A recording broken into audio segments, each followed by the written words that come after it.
Hola, hola a todos, espero que se encuentren bien, dispuestos y listos para el estudio de la palabra de Dios. Aquí en Mateo, en el capítulo 14, vamos a continuar donde lo dejamos la sesión pasada, así que prepara ahí tu Biblia, tu material de notas y sin más, iniciemos con un breve tiempo de oración.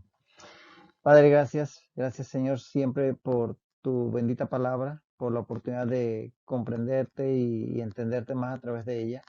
Señor, ahora dedicamos este tiempo para que a través del mismo Señor podamos conocerte más y que tu Espíritu Santo nos guíe al entendimiento de tu palabra y a la aplicación de la misma. Te lo pedimos en el bendito nombre de Cristo Jesús. Amén.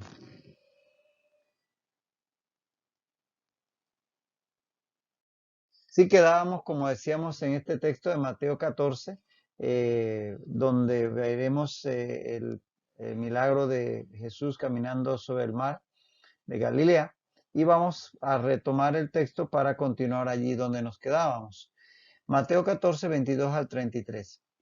Enseguida Jesús hizo a sus discípulos entrar en la barca e ir delante de él a la otra ribera, entre tanto que él despedía a la multitud. Despedida la multitud, subió al monte a orar aparte, y cuando llegó la noche estaba allí solo. Y ya la barca estaba en medio del mar, azotada por las olas, porque el viento era contrario. Mas a la cuarta vigilia de la noche Jesús vino a ellos andando sobre el mar. Y los discípulos, viéndole andar sobre el mar, se turbaron diciendo, ¡un fantasma!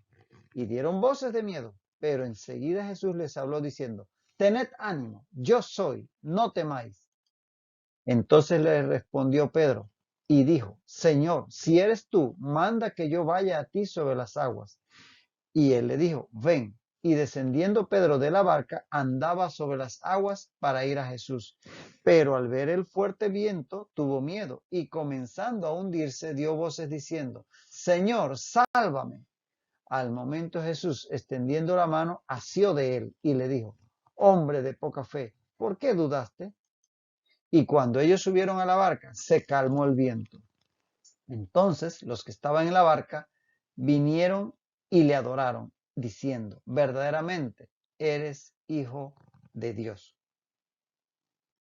Habíamos comenzado a ver este texto en la ocasión pasada y ya comenzamos a dar algunos preliminares de él mismo, pero retomando allí precisamente donde habíamos quedado, dice que enseguida Jesús hizo a sus discípulos entrar en la barca e ir delante de él a la otra ribera, entre tanto que él despedía a la multitud.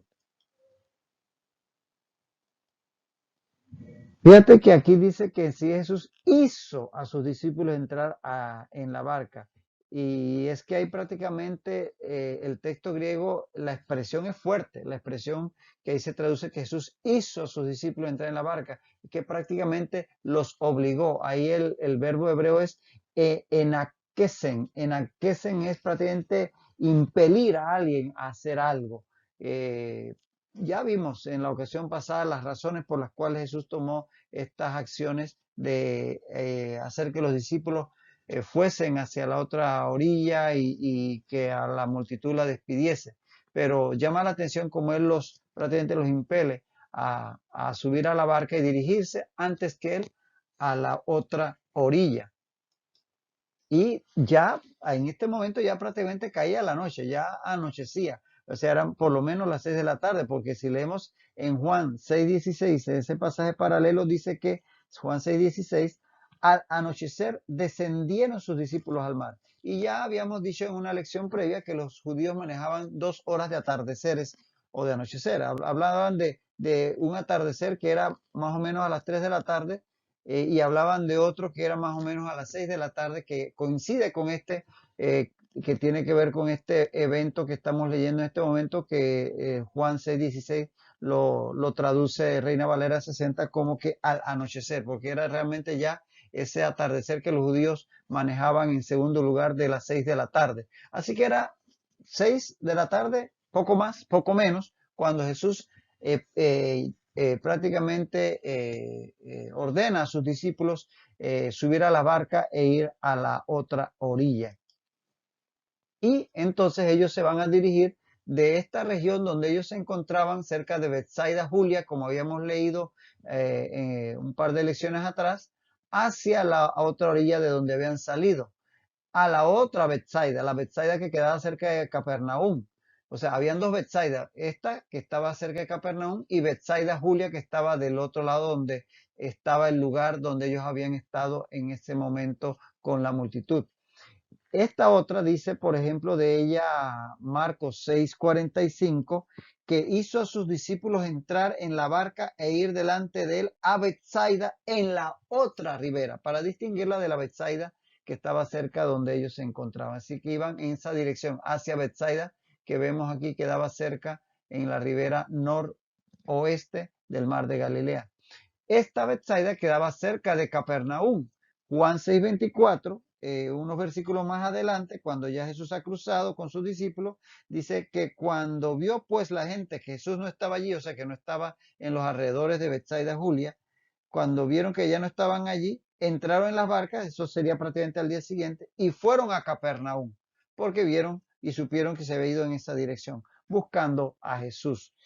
Eso porque esta Betsaida quedaba cerca de Capernaum y en una región que en general se llama Genezaret. Esta llanura que queda aquí a orillas del mar de Galilea se llama Genezaret. Por eso dice Mateo 14:34, terminada la travesía vinieron a tierra de Genezaret. Así que tanto Mateo, que dice que vinieron a tierra de Genezaret, como Marcos, que dice que los envió hacia Betsaida, como Juan, que dice que la gente fue a buscarlo a Capernaum, todos están en lo correcto porque era precisamente esta región donde ellos se dirigieron, que es la región de Genezaret, donde estaba Betsaida, cerca de Capernaum. Hacia allá se dirigieron por orden del Señor. Y dice que despedida la multitud, subió al monte a orar aparte. Y cuando llegó la noche, estaba allí solo.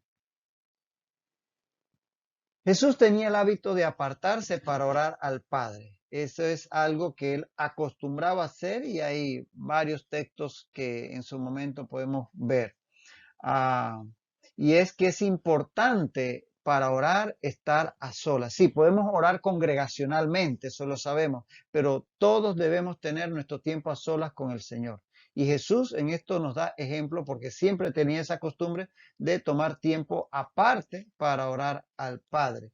Y fíjate que él cuando enseñó allá en Mateo 6 acerca de la oración y dio ese modelo que todos conocemos, el Padre Nuestro, que en su momento lo estudiamos, dice en Mateo 6:6, lo dejo muy claro la instrucción, que mas tú cuando ores, entra en tu aposento y cerrada la puerta, ora a tu Padre que está en secreto, y tu Padre que ve en lo secreto te recompensará en público. La importancia de tener un tiempo devocional a solas con el Señor en su momento, que debe ser una práctica habitual en todo creyente. Y en ese sentido, llama la atención este apartarnos para estar a solas con el Señor, porque ciertamente la gente que está vacía de Dios no se siente bien si no está en medio de multitudes. La gente que está vacía de Dios no se siente bien si no está en medio de multitudes y buscan las fiestas, el jolgorio, la compañía, el grupo, quieren estar con alguien más y quieren ser parte del grupo, no ser excluidos porque necesitan estar con alguien. Pero las personas que están llenos de Dios, aún a solas, se sienten en su especial compañía. El que está lleno de Dios puede disfrutar estando a solas con Él. De tal manera que aunque estaba físicamente solo, espiritualmente estaba acompañado. Cuando estamos llenos de Dios, no necesitamos estar en multitudes para sentirnos bien. Claro, somos seres sociales y por eso la palabra habla de congregarnos y tenemos que compartir y todo lo demás. Pero entender que al estar con Cristo en nuestro corazón, no vamos a necesitar de las multitudes para para sentirnos bien. Podemos estar a solas con el Señor y estar igual de satisfechos. De tal manera que Jesús podía estar a solas con el Padre y estar acompañado. Ahora, Jesús ahí pudo haber estado orando por muchas horas, porque si te fijas, cuando él despide a los discípulos en Mateo 14, 23 y 25, dice que subió al monte a orar aparte, Mateo 14, 23, y cuando llegó la noche estaba allí solo. Es decir, cuando anochecía, 6, 7 de la noche, él estaba solo ya orando en el monte. Pero en el 25 dice, Mateo 14, 25, que a la cuarta vigilia de la noche Jesús vino a ellos. Es decir, que desde la primera vigilia, vamos a ver eso en un momento, que esto de las vigilias, es decir, desde el anochecer, de entre las 6 a las 9 por ahí, desde que anochecía, él ya estaba orando. Y es hasta la cuarta vigilia que vamos a ver que fue por allá por las 3 de la mañana o un poco más, cuando él viene a sus discípulos caminando sobre el mar. Así que pasaron fácilmente 6 horas que pasó él orando. Y como vamos a ver, Jesús podía pasar horas en oración, no como nosotros que después de 5 minutos ya sentimos que ya no tenemos nada que decirle al Padre. Jesús no, Jesús se mantenía en oración y en comunión con el Padre por horas. Lo dice, por ejemplo, en Lucas 6:12. En Lucas 6:12 dice que él pasó toda la noche orando, dice en Lucas 6:12. Así que eso no era nada extraño para el Señor Jesús. Ahora, en ese momento, ¿por qué estaría orando Jesús? Posiblemente por la situación de que la gente lo quería hacer rey, posiblemente sencillamente por tener comunión con el Padre, pero ciertamente él estaba orando al Padre y allí estaría pues también posiblemente intercediendo por los discípulos que estarían allí en el medio del mar. Porque dice, fíjate cómo lo dice Marcos 6, 46 y 48. En Marcos 6 dice 46, después que los hubo despedido fue al monte a orar. Y el 47, y al venir la noche la barca estaba en medio del mar y él solo en tierra.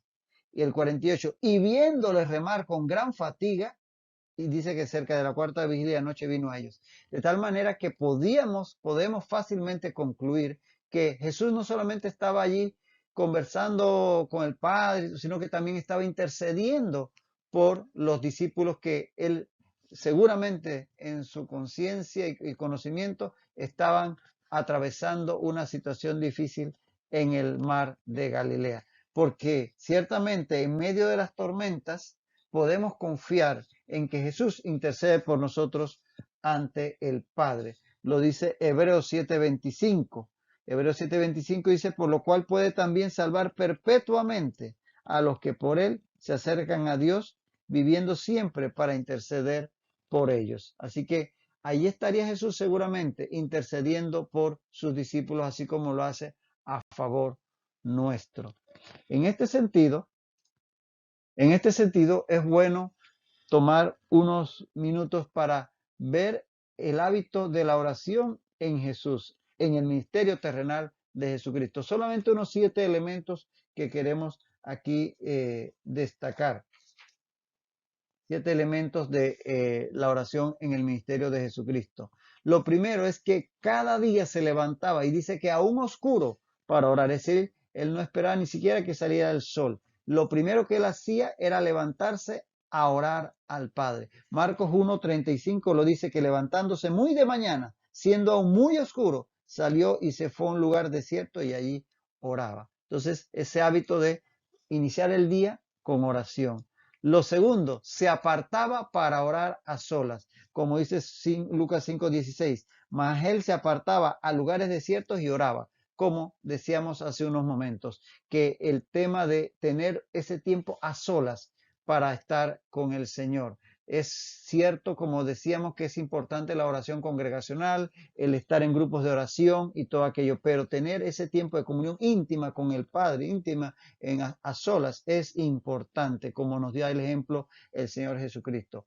Otro punto a destacar es que él oraba largamente, como también lo acabamos de ver en Lucas 6:12, que dice que en aquellos días él fue al monte a orar y pasó la noche orando a Dios. Es decir, que no era cuestión de minutos, él oraba por horas. Y bueno, hoy día vivimos en una vida tan ajetreada que a veces no tenemos ni tiempo para Dios, pero debemos aprender de Jesús que Él no tenía un límite, Él no andaba con un reloj viendo cuántos minutos llevaba orando, sino que todo lo que podía pasar con el Padre lo hacía. Y en ese mismo texto de Lucas 6 vemos que Él oraba para tomar decisiones importantes. Debemos aprender del Señor y debemos practicar el tomar un tiempo para orar antes de tomar una decisión. Y cuanto más importante es la decisión que tengamos que tomar, más importante es orar antes de tomarla. Fíjate que en Lucas 6, 12 al 13, dice que en aquellos días él fue al monte a orar y pasó la noche orando a Dios. Y cuando era de día, llamó a sus discípulos y escogió a 12 de ellos, a los cuales también llamó apóstoles.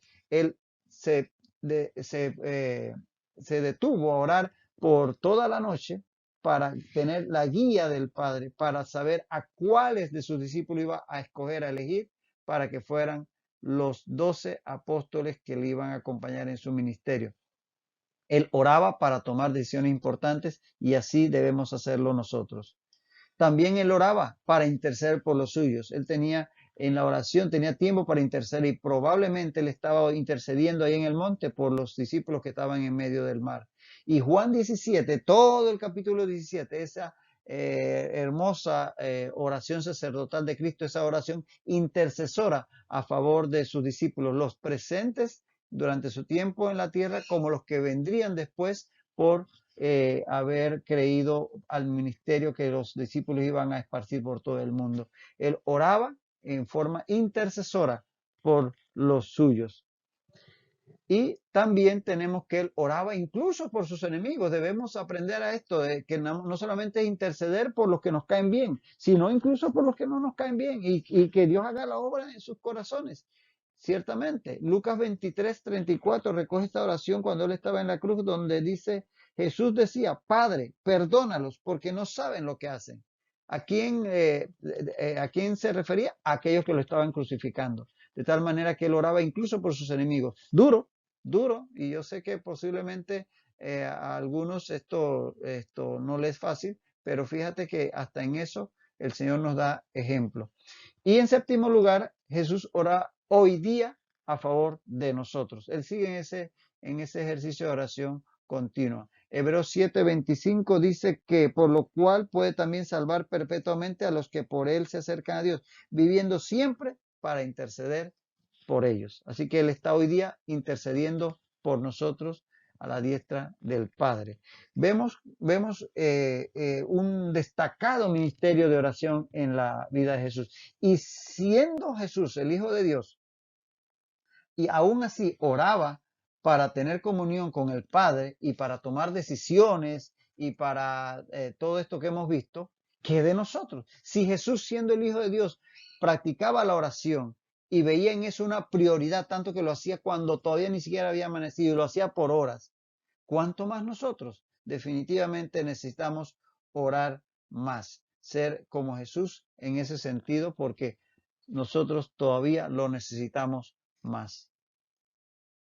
Y dice, y ya la barca estaba en medio del mar azotada por las olas, porque el viento era contrario. Aquí definitivamente vemos que los discípulos se enfrentan a una tormenta en el mar de Galilea, y es que el mar de Galilea era azotado por fuertes vientos de manera repentina. Esto ya en algún momento, por allá por Mateo 8, cuando estudiamos aquella otra tormenta en donde Jesús sí estaba en la barca con ellos, ya lo habíamos explicado, de cómo la geografía del mar de Galilea se presta para que hayan así vientos y tormentas de forma súbita, casi de la nada, se formen y en ese sentido recordar, este es un corte de la tierra de Palestina, la tierra de Israel, donde acá tenemos el mar Mediterráneo, esto está visto de sur a norte y este es el mar muerto y acá arriba estaría el mar de Galilea, pero lo que vemos aquí es cómo hay una hondonada sobre la cual está el mar muerto y también el mar de Galilea, el río Jordán, que está por debajo del nivel del mar Mediterráneo. Destaquemos eso, está por debajo del nivel del mar Mediterráneo y eso hace que las presiones aquí a este nivel sean mayores y las temperaturas también muy altas. En corte ya visto ahora en un corte transversal, vemos acá el mar muerto, aquí el mar de Galilea, Acá estaría el Monte Hermón, que por cierto es un monte muy alto de casi 3.000 metros. Su cumbre es fría y desde allá bajan masas de aire frío que entran por este callejón que forma esta hondonada. Y esos vientos entonces con el aire caliente que hay acá en el fondo, por ser una depresión, forman grandes circulaciones de aire que forman grandes vientos que agitan las aguas del mar de Galilea e inclusive forman tormentas. Por eso esto ocurría con de una forma repentina. Y aquí destacar que en este caso los discípulos estarán enfrentando esta tormenta en el mar, este vendaval en el mar de Galilea, sin Jesús en la barca. En Mateo 8 previamente habían tenido una experiencia similar, pero con el Señor Jesús en la barca. Ahora Jesús los envía en la barca a enfrentar el mar y la posible tormenta que definitivamente se hizo realidad, pero sin él en la barca. En ese sentido, es como ver un progresar, como el Señor primero nos lleva de la mano a enfrentar experiencias un poco adversas o difíciles, pero en algún momento ya una vez que nos ha entrenado, nos envía a enfrentarlas, nosotros sabiendo que Él va a estar de nuestro lado intercediendo por nosotros y acompañándonos por su espíritu. De tal manera que vemos ahí una diferencia destacada al no estar en esta ocasión en la barca como lo estuvo la primera vez. El Señor siempre va a estar procurando que crezcamos en nuestra fe y proveyéndonos experiencias que lo permitan.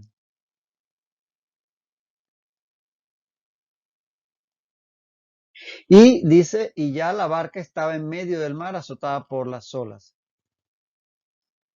Aquí, según Juan 6:19, según Juan 6:19, ya habían remado por un espacio de 25 a 30 estadios. Eso lo vemos en Juan 6:19, que cuando habían remado como 25 o 30 estadios, vieron a Jesús que andaba sobre el mar.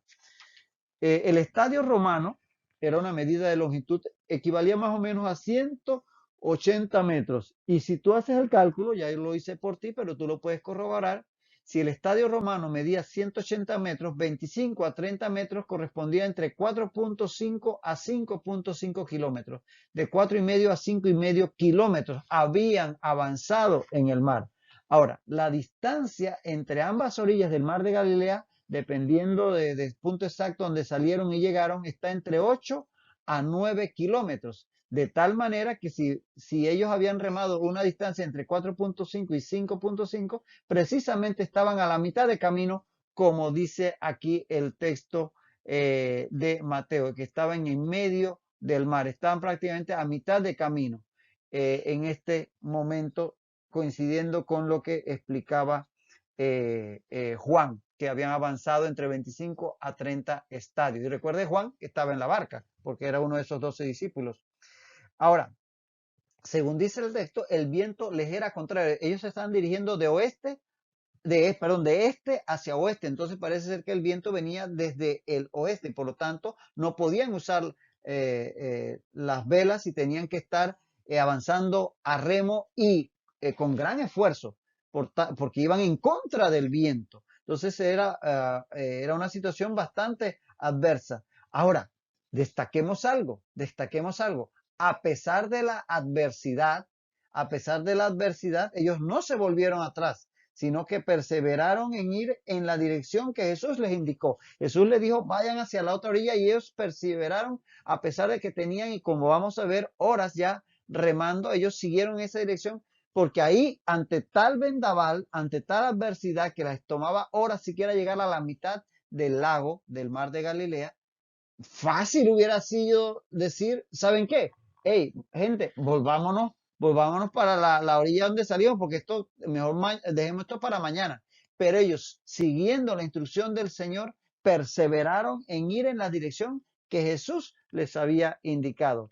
Porque a veces, ciertamente, Jesús nos va a ordenar hacer algo, nos va a dar la dirección a hacer algo. Y puede ser que se nos presente adversidad, porque hacer la voluntad del Señor no implica que no enfrentaremos adversidad.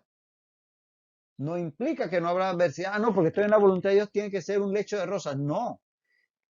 hacer la voluntad de Dios puede implicar que en el camino vamos a enfrentar adversidad, pero si la enfrentamos será con el conocimiento y bajo el cuidado del Señor. Como dice Romanos 8:28, que a los que aman a Dios, todas las cosas les ayudan a bien. De tal manera que enfrentar la adversidad no quiere decir que no estamos en la voluntad de Dios. Más bien, si estamos decididos a hacer la voluntad de Dios, como hicieron los discípulos en este caso, seguir adelante a pesar de la adversidad. A pesar de la adversidad. Y dice que más a la cuarta vigilia de la noche, Jesús vino andando sobre el mar.